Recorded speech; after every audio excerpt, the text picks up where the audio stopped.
உன்னை போற்றி புகழ்வதன்றி வேறு பணி எனக்கில்லையே. கலைஞரின் வசனம் பேசி நடித்த திரையுலக நடிகர்கள் அனைவரும் பிற்காலத்தில் மாபெரும் ஹீரோக்களாக வளர்ந்தார்கள். எம்ஜிஆர் புரட்சி நடிகராகவும், சிவாஜி கணேசன் நடிகர் திலகமாகவும், SSR லட்சிய நடிகராகவும் வலம் வர காரணமாக அமைந்தது கலைஞரின் கதைகளும் அதில் இடம்பெற்ற வசனங்களும். காலத்தால் அறியாத காவியங்கள் படைத்து திரையுலக சக்கரவர்த்தியாக கோலோச்சினார் கலைஞர் மு. கருணாநிதி. கலைஞரின் வசனத்தில் எம்ஜிஆர் கதாநாயகனாக நடித்த படம் மந்திரி குமாரி. வீரர்களே, சிங்கங்கள் உலகம் காற்றிலே சிறுநடிகள் திரிவது போல இன்று நமது நாட்டை சுற்றி அறைகிறது ஒரு சோலாக்கும். நீங்கள் ஒவ்வொருவரும் 10 பேரும் கிளம்புங்கள். சிங்க தமிழர்களே, நாடக மேடைகளில் தொடங்கிய கலைஞர் சிவாஜி கணேசன் நட்பு வளர்ந்து பராசக்தி திரைப்படத்தில் மின்னி மிளிர்ந்தது. கோவிலே குழப்பம் விளைவித்தேன். கோவில் கூடாது என்பதற்காக, கோவில் கொடியவரின் கூடாரமாய் இருக்கக்கூடாது என்பதற்காக, பூசாரியை தாக்கினேன் அவன் பக்தன் என்பதற்காக, பக்தி பகல் வேஷமாய் ஆகிவிட்டதை கண்டிப்பதற்காக. சிலப்பதிகார காவியத்தை பூம்புகார் எனும் திரைப்படமாக வடித்தார் கலைஞர். கண்ணகி கையில் தனிச்சிலம்பரம் வந்திருக்கும் கண்ணகி, நீதி வலுவான் எடுத்தெறிய பாண்டியனை துணித்து இளையமறைக்க வந்திருக்கும் கண்ணகி. கலைஞரின் எழுத்தில் SSR ஜெயலலிதா மணிமகுடம் திரைப்படத்தில். நீங்கள் யாரை தேடுகிறீர்கள்? மானை தேடி வந்தேன். அதே மான்தான் நான். உங்கள் பார்வைப்பட்டு மங்கையாகிவிட்டேன். மகான் உன்னை மான் என்று வர்ணித்திருப்பார், மயில் என்று புகழ்ந்திருப்பார். பரவாயில்லையே, பகுத்தறிவுக்கு நீங்களும் வேலை கொடுக்கிறீர்களே. வண்டிக்காரன் மகன் அறிஞர் அண்ணாவின் கதைக்கு திரை வடிவம் தந்தார் கலைஞர். பழி வாங்கறதுக்காக நான் பஞ்சாங்கத்தை புள்ளி 4 லட்சத்துல பாத்துக்கிட்டு இருக்கேன். பழி வாங்குற படத்தை ஏற்கனவே நான் எழுத ஆரம்பிச்சோம். அது முழுசா முடிவடைகிற காலம் வெகு தூரத்துல இல்ல. உங்ககிட்ட உண்மையை உணர்த்த வேண்டியது என்னுடைய கடமை.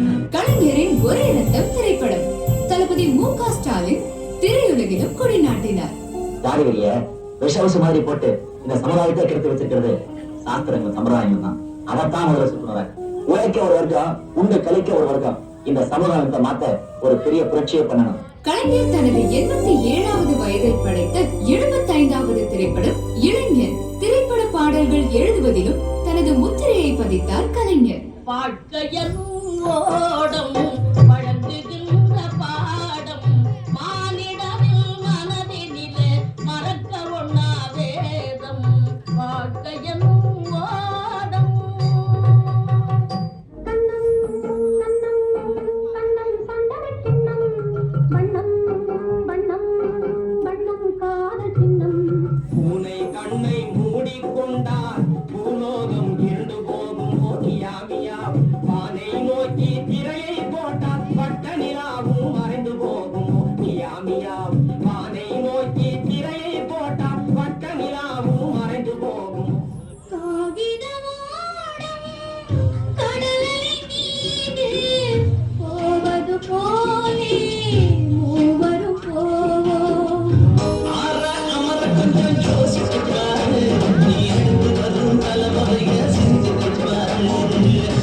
சின்னத்திரையிலும் தன் எழுத்துக்களால் சிகரம் தொட்டார் கலைஞர்.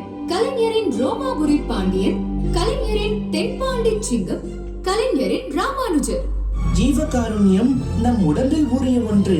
இப்படி சகல ஜீவராசிகளின் மேல் நாம் காட்டும் அன்பை உயிருக்கு போராடும் மனிதனிடம் காட்டக்கூடாதா? கலையுலக பயணத்துக்கிடையே தமிழ் உலகத்திலும் கலைஞரின் பயணங்கள் தொடர்ந்தன. கலைஞரின் கவியரங்க மேடைகள். குடிசைதான் ஒரு புறத்தில் கூடிய வேல்வான் வரிசை அமைப்பதற்கும் மையத்தை பிடிப்பதற்கும் வெம்பகை பிடிப்பதற்கும் வெடித்து வைத்த படைக்கலர் போல் முடிவு. கவியரங்க மேடைகளை மக்கள் மேடைகளாக மாற்றினார் கலைஞர். தமிழ் வங்கக்கட பொங்கும் இதன் சிங்க குரல் எங்கு மேல ஒன்றே குலம் என்றே சொல்லி வாழ்ந்த இனம். சங்கந்தர் தங்கத்தமிழ் வங்கக்கட பொங்கும் இதன் சிங்க குரல் எங்கு மேல ஒன்றே குலம் என்றே சொல்லி வாழ்ந்த இனம்.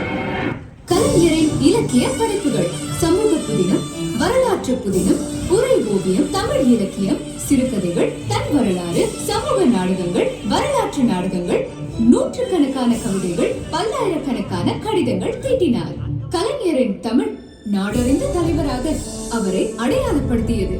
அரசியல் கொள்கைகளை பரப்புவதற்கான வழியாகவே இலக்கியத்தையும் கலையுலகத்தையும் கலைஞர் பயன்படுத்தினார். இலக்கிய படைப்புகளின் மூலமாக அடைந்த புகழ், கலையுலகத்தின் மூலமாக அடைந்த பொருளாதார வளம் சிறப்பாக இருந்த போதிலும் கலைஞருக்குள் அணையா விளக்காக இருந்தது அரசியல். கள்ளக்குடி போராட்டம். நம் மீது அடக்குமுறை பாயலாம், எனக்கு படுகாயம் விளைவிக்கலாம், என்னை பறிகொள்ளலாம், எதையும் ஏற்க தயார். ரத்தம் சிந்தட்டும், குருதி கொட்டட்டும், கவலை இல்லை. சிந்தும் ரத்தத்தை எடுத்து அதை கொண்டு ரயில்வே போர்டில் எழுதப்பட்டிருக்கும் டால்மியாபுரம் என்ற பெயரை அழிப்போம் என்று படைக்கஞ்சா படைவரிசையை உருவாக்கியவர் கலைஞர். ஓடி வருகிறது ரயில், தண்டவாளத்தில் இருக்கிறது அவர் தலை. முடிவாக என்ன சொல்கிறீர்கள் என்று கேட்கிறார் காவலர். முடிவைத்தான் எதிர்பார்க்கிறேன் என்றவர் கலைஞர். அவருக்கு 6 மாத கடுங்காவல் விதிக்கப்பட்டது. கள்ளக்குடி போராட்டம் கலைஞரின் அரசியல் வாழ்வில் மேலும் எழுச்சியை தந்தது. 1957 குளித்தலை தொகுதி சட்டமன்ற தேர்தலில் வென்றார். மக்கள் மன்றத்தில் பேசி வந்த கலைஞர் சட்டமன்றத்துக்குள் முழங்கத் தொடங்கினார். 1959 சென்னை மாநகராட்சி தேர்தல் வெற்றிக்கு காரணமான தேர்தல் பொறுப்பாளர் கலைஞருக்கு கடையாடை அணிவித்து பாராட்டினார் அண்ணா. 1962 தஞ்சை சட்டமன்ற தேர்தலில் போட்டியிட்டு வென்றார். தமிழ்நாடு முழுவதும் கழகத்தை வளர்க்க காடு மேடைகள் அனைத்தும் நாளும் சுற்றி சுழன்று பணியாற்றி வந்தார் கலைஞர். இந்திய எதிர்ப்பு போராட்டம். போராட்டத்தை தூண்டிவிட்டதாக தேச பாதுகாப்பு சட்டத்தில் கைது செய்யப்பட்டு பாளையங்கோட்டை தனிமைச் சிறையில் பாம்புகள் பல்லிகள் புடைசூழ அடைக்கப்பட்டார் கலைஞர். என் தம்பி அடைபட்டிருக்கும் இந்த பாளையங்கோட்டை சிறைச்சாலைதான் எனக்கு புனித பூமி என்றார் அண்ணா. 6/3/1967 தேர்தலில் மாபெரும் வெற்றி பெற்று அறிஞர் அண்ணா தலைமையில் திராவிட முன்னேற்ற கழகத்தின் ஆட்சி அமைந்தது. பொதுப்பணி போக்குவரத்து துறை அமைச்சரானார் கலைஞர். அறிஞர் அண்ணாவின் மறைவுக்கு பிறகு அண்ணனுக்கு அண்ணனாக இருந்து திமுக கழகத்தை காத்தார். கலைஞருக்கு ஆட்சி அமைக்கும் அதிகாரத்தை தந்தார்கள் தமிழ்நாட்டு மக்கள்.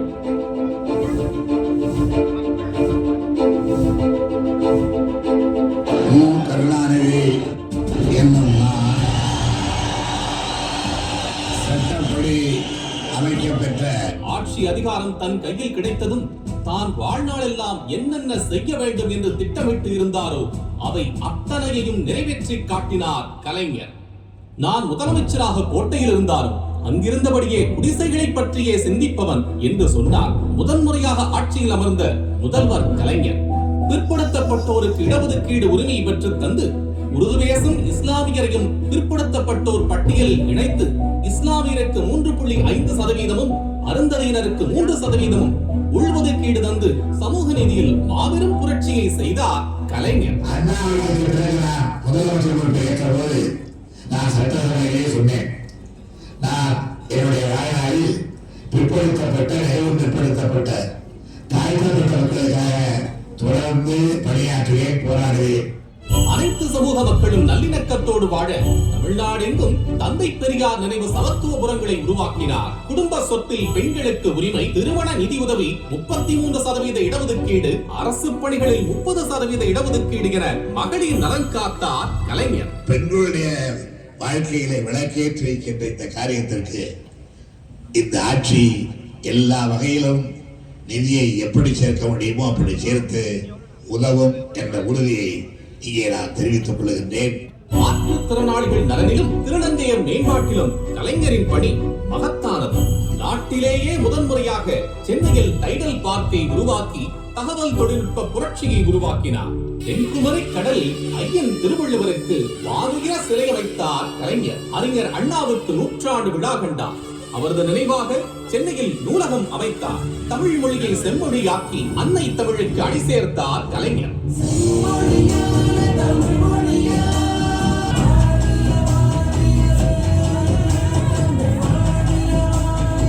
சமுதாய சீர்திருத்த தொண்டு, வளர்ச்சி பணிகள், சமதர்ம நோக்கு இவை மூன்றும் தான் தன்னுடைய ஆட்சியின் இலக்கணமாக சொன்னார் முதல்வர் கலைஞர்.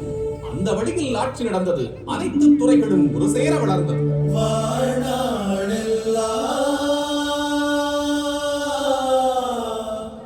தமிழ் வாழ வாழ்ந்தவர்